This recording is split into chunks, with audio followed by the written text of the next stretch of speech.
Experience कैसा रहा इतने दिनों जेल में रहने का? कटु अनुभव काफ़ी रहे। आप बीच में एक बार बाहर आए भी तो मेडिकल से बाहर आए। देखिए, अनुभव तो जो है ना, ये पहले से पता था। अरविंद केजरीवाल के साथ जब स्टार्ट किया था ना, उन्होंने सबसे पहले कहा था, देखो इस देश की राजनीति को बदलने की हम लोग कोशिश कर रहे हैं और जो भी इसको कोशिश करेगा तो उसको जेल तो जाना पड़ेगा ही। तो ये काफ़ी लगता था, पर कई बार ये भी लगता था कि यार ये सिर्फ हम बातें कर रहे हैं, ऐसा थोड़ा होता है। अब तो देश आज़ाद हो गया है, अब इतना वैमनस्य द्वेष इतना ज़्यादा नहीं होगा। पर पता नहीं था कि भी नेता लोग इतने मन में द्वेष भर के रखते हैं। देखो, देश के लिए सब भले करने के लिए आए हैं ना, सारे जितने भी लोग हैं, पार्टियां हैं, देश का अच्छा करना चाहती हैं। तो उसके अंदर तुम हमसे अच्छा काम कर लो भाई। अरविंद केजरीवाल अगर दिल्ली में अच्छा काम कर रहे हैं तो उनको रोकने की बजाय तुम उनसे अच्छा काम कर लो भाई। जो भी अरविंद केजरीवाल ने किया तुम कॉपी कर लो, पूरे देश में कर लो। कहना हम कुछ नहीं करेंगे, पर इसको करने भी नहीं देंगे। और सबसे बड़ा कारण क्या है कि भाई ये जेल जाने के बाद ये अनुभव हुआ कि भाई कई बार सोचा कि भाई मुझे जेल भेज दिया, अरविंद जी को जेल भेजा, मनीष जी को भेज दिया, संजय सिंह को भेजा, कितने तमाम हमारे नेताओं को जेल भेजा। कि ऐसा क्या आम आदमी पार्टी के अंदर कि आम आदमी पार्टी के लोगों को तोड़ना चाहते हैं, खत्म करना चाहते हैं। तो ये जो अनुभव है, जो सोचा वहाँ पे, तो ये निष्कर्ष ये निकला कि भाई इसका सिर्फ एक ही कारण है। इस देश में बहुत सारी पार्टियां बनी हैं, पर वो इन जो सो कॉल्ड बहुत बड़ी बड़ी पार्टियां का कुछ बिगाड़ नहीं पाई। राजनीति जैसे चल रही थी वैसी चल रही है, तो उस तरह की चलती रहे तो कोई दिक्कत नहीं। आम आदमी पार्टी, अरविंद केजरीवाल पॉलिटिक्स में आए, इनको कोई फर्क नहीं पड़ता, पर इनके जैसे नहीं बने इसलिए फर्क पड़ता है। तो उन्होंने पूरी की पूरी जान इस बात पे लगाई कि अरविंद केजरीवाल को तोड़ दें, इस पार्टी को खत्म कर दें, किसी की तरीके से इसको खत्म किया जाए। हम सबको अरेस्ट इसलिए किया गया कि एजुकेटेड, पढ़े लिखे लोग जो देश के लिए कुछ करना चाहते हैं वो आगे ना आए, उनको डराने के लिए किया। जब आपकी गिरफ्तारी हुई उस समय ये आबकारी मामला समय तक नहीं था, तो एक तरह से आपका सेपरेट केस था, ये जो भी बातें की जा रही थी उसमें, उसके बारे में अगर आप कुछ बताएं कि क्यों, मतलब क्या लोग देखो केस के बारे में तो जब खुलेगा ना सब पता लगेगा। भाई मैं अकेला एक ऐसा आदमी हूँ जिसने इलेक्शन लड़ने से पहले मुझे टिकट मिला था 21 जुलाई 2013 में। आम आदमी पार्टी ने 2013 में 21 जुलाई को टिकट दिया था और 31 जुलाई 10 दिन के अंदर मैंने सारे अपने बिजनेस बंद कर दिए थे, सब कुछ छोड़ दिया था। मैंने कहा मैं दो चीज़ें नहीं कर सकता, पब्लिक सर्विस और अपना बिजनेस। इस देश के अंदर बहुत सारे एमएलए हैं, बहुत सारे एमपीज़ हैं, मंत्री हैं जो आज भी बिजनेस करते हैं। कोई पाबंदी नहीं है, मेरे ऊपर कोई पाबंदी नहीं थी। कोई एमएलए मंत्री नहीं बन गया था कि मेरे को कोई कंपनी छोड़, सब कुछ छोड़ दिया था मैंने। मैं अपना आर्किटेक्ट था, प्रैक्टिस करता था, वो भी बंद कर दी थी। सब कुछ त्यागने के बाद एक्टिव पॉलिटिक्स में आए थे। हमें पता देता हूँ ना, वो जो लॉन्ड्रिंग के आरोप थे, ईडी को 7 साल हो गए ना इनमें इंक्वायरी करते हुए। 7 साल से अभी इंक्वायरी चल रही है, खत्म नहीं हुई है। 24 अगस्त 2017 को सीबीआई ने केस दर्ज किया और 7 दिन के अंदर ईडी ने दर्ज कर लिया 30 अगस्त को। 7 साल अब पूरे हो चुके हैं, 7 साल से ऊपर चले गए हैं, अभी तक इनकी इंक्वायरी नहीं कर पाए हैं। अगर तुमसे इंक्वायरी कंप्लीट नहीं हुई तो तुम कर के आ रहे हो भाई? कहते नहीं यार, अरेस्ट करना था, हमने अपना काम कर लिया। उनका असली मकसद था सत्येंद्र को अरेस्ट करना, सत्येंद्र को जेल के अंदर रखना, अरविंद केजरीवाल को अरेस्ट करना, उनको जेल में रखना, मनीष सिसोदिया को अरेस्ट करना, संजय सिंह को अरेस्ट करना। वो अपना काम किया उन्होंने। आप जब जेल में थे कई सवाल उठे स्वास्थ्य को लेकर कि मतलब जो जिस तरह की देखरेख होनी चाहिए, जो मेडिकल फैसिलिटी मिलनी चाहिए वो नहीं मिली, आपकी हड्डी में चोट की ऑपरेशन का वो। अब देखिएगा, वो तो अब मैं उन चीज़ों को बारे में ज़्यादा बात करना नहीं चाहता। जिस तरह का कोशिश की है ठीक है, अब उनका ऐसा ही माने, ऐसे ही लोग हैं तो क्या कर सकते हैं। उन्होंने वहाँ पर जैसे आप खाली चोट लगने की बात कर रहे हैं, इन्होंने सोलिटरी कन्फाइनमेंट में रखने की कोशिश की कि कोई मिल नहीं सकता, कोई बात नहीं कर सकता है। तो इस तरह का तो सोलिटरी कन्फाइनमेंट सबसे सीवियर पनिशमेंट कहलाती है। 15 दिन से ज़्यादा ना मर्डरर्स को नहीं रखते उसके अंदर, 15 दिन से ज़्यादा महीनों रखा गया सोलिटरी कन्फाइनमेंट के अंदर कि भाई किसी से बात नहीं कर सकते, बोल नहीं सकते। तो उन्होंने तोड़ने के लिए हर तरह के हथकंडे अपनाए जो भी हो सकते थे। आप जब जेल में थे वीडियो भी सामने आया था तिहाड़ जेल से सीसीटीवी का, जिसे लेकर काफी सवाल। अच्छा चलो पहले ही बताओ, तिहाड़ जेल के अंदर कैमरे सब जगह लगे हुए हैं?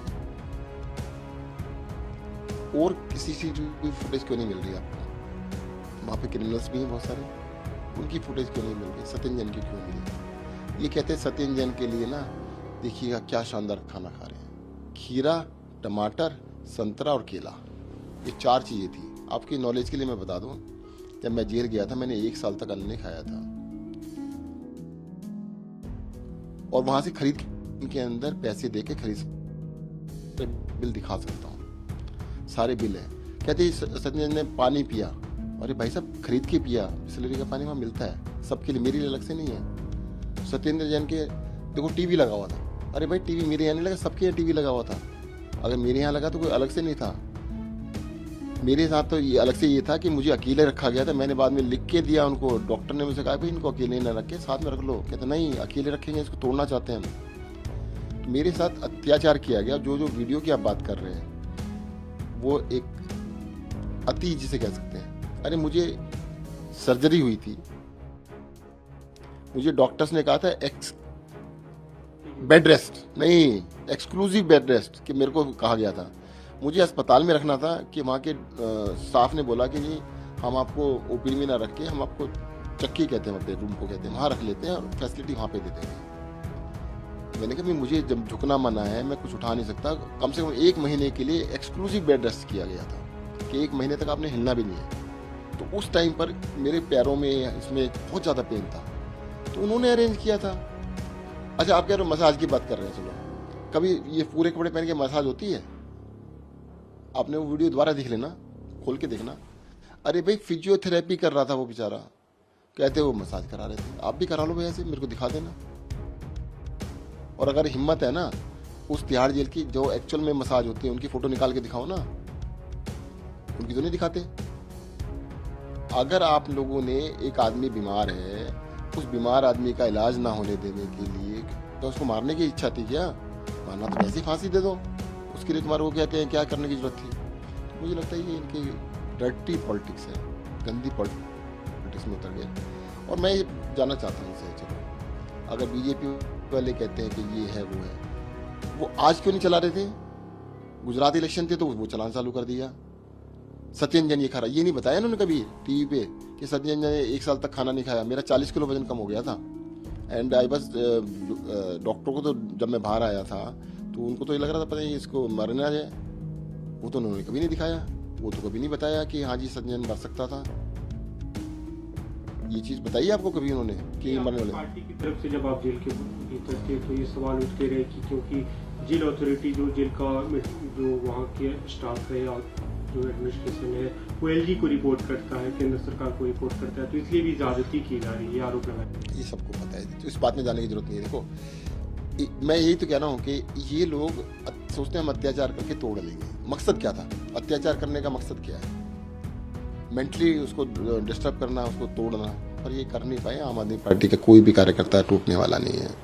इससे पहले जो हमने देखा अरविंद केजरीवाल जब बाहर है, मनीष सिसोदिया, संजय सिंह बाहर है, तो जिस तरह का ग्रैंड वेलकम मिला। बीजेपी कहीं ना कहीं जब आप जेल में थे तब भी कई नेताओं ने कहा कि सत्येंद्र जैन को अकेला छोड़ दिया गया है। कल आप थे वहाँ पे जेल में, जेल के बाहर अब देखते सब थे, हजारों हमारे कार्यकर्ता थे, मनीष जी वहाँ पर थे, संजय सिंह थे, आतिशी जी थी, सब थे वहाँ पर, कितने सारे हमारे एमएलए थे, सब थे साथ में और सब साथ हैं।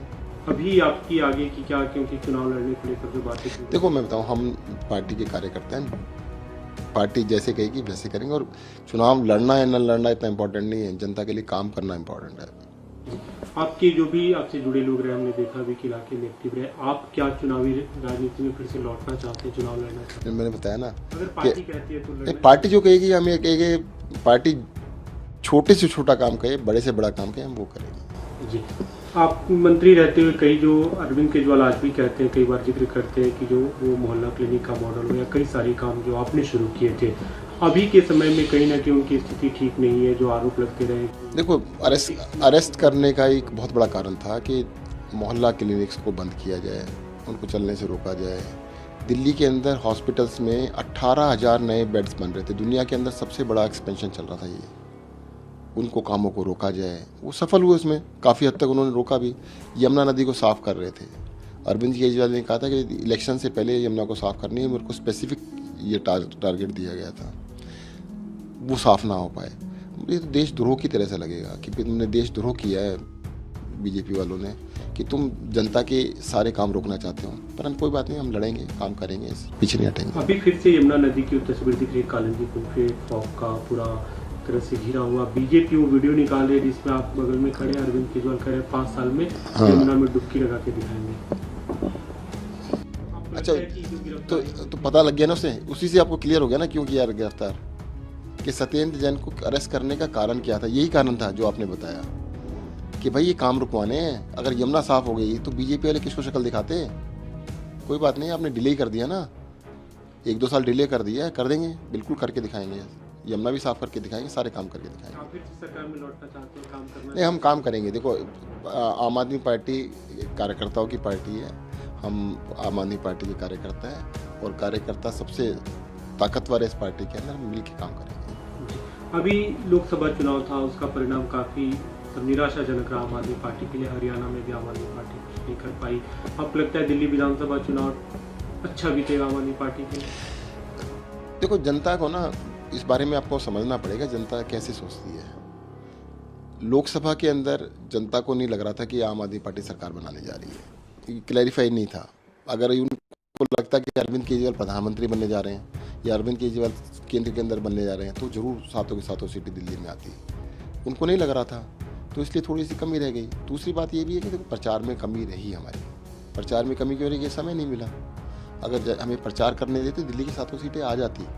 अरविंद केजरीवाल जी को कितने 10-15-20 दिन का टाइम मिला, 15-20 दिन में लोकसभा इलेक्शन पूरा नहीं लड़ा जाता है। और यही स्ट्रेटेजी थी बीजेपी की कि सबको अंदर कर दो ताकि सीटें कम आए।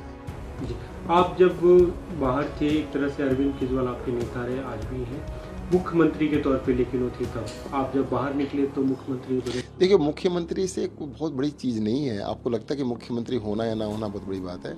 अरविंद केजरीवाल जी हमारे सबसे बड़े नेता हैं और काम करने के लिए हैं। Leader is not for to lead, leader to do something. जनता के लिए काम करने के लिए हैं वो, हम मानते हैं। तो मुख्यमंत्री होना या ना होना उससे कोई फ़र्क नहीं पड़ता। बिल्कुल बनेंगे, जनता चाहती है। मेरे चाहने से कुछ नहीं होता, जनता चाहती है और जनता ने कहा है कि हम आपको बनाएं। अरविंद केजरीवाल ने देखो क्या कहा है कि अगर जनता मुझे चुन के लाएगी दोबारा तब सीट पे बैठूँ। ये आरोप रोज लगाते हैं बीजेपी वाले, कहते हैं यार कोई बात नहीं, हम जनता की अदालत में जाते हैं, जनता करेगी फैसला। कल आपकी मुलाकात हुई अरविंद केजरीवाल से, क्या कुछ बातचीत हुई? काफ़ी बातें हुई और नहीं, हम लड़ेंगे, पूरा रिजॉल्व है, पीछे नहीं हटेंगे किसी भी तरीके से। उन्होंने कुछ जिम्मेदारी को लेकर कहा कि आप काम को लेकर या चुनाव को लेकर? नहीं, अभी चुनाव, आपको लगता है चुनाव बहुत बड़ी चीज़ है? चुनाव तो इसके एक पार्ट है, चुनाव सब कुछ नहीं है। हम देखो, हम राजनीति को बदलने आए हैं और यही एक सबसे बड़ा कारण है। हम खुद बदलने नहीं आए, ये भी बता दो। कई लोग हमसे कहते हैं कि ये तो बहुत अड़ियल लोग हैं, इनको इतना टॉर्चर कर लिया फिर भी नहीं बदले। कई लोग कहते हैं अरे जैन साहब क्या चक्कर में पड़े, मर जाते तो क्या होता, बीजेपी में चले जाते। क्यों चले जाते? जो गए तो कहते देखो, बाकी को देखो ना, जो बीजेपी के मुख्यमंत्री बन जाते हैं, कोई डिप्टी सीएम बन जाते हैं, कोई ये बन जाते हैं, कोई वो बन जाते हैं। मैंने वो बनने आए थे, उनके लिए वो ज़्यादा इम्पोर्टेंट था, हमारे लिए वो इम्पोर्टेंट नहीं है। हमने जनता के लिए किया था। आज तक बीजेपी का एक नेता बताना जो अपना सब कुछ छोड़ के इलेक्शन लड़ने आया हो।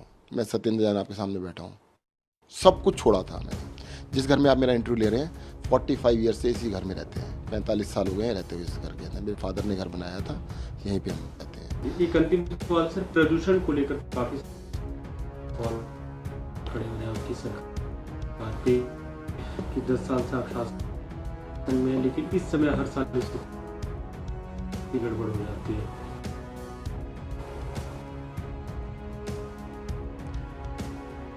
फिर वही वाली बात, मैं फिर से क्या कहूँगा, सबको उठा के अंदर इसलिए तो किया था इन्होंने कि जब इलेक्शन आएगा तब हम कोई नहीं हुआ, ये कम हो गया, अच्छा काम करती। चलो मैं एक चीज रोज बताता हूँ कि दिल्ली की सड़कों पे किसी का भी एक्सीडेंट होगा तो उसका इलाज दिल्ली सरकार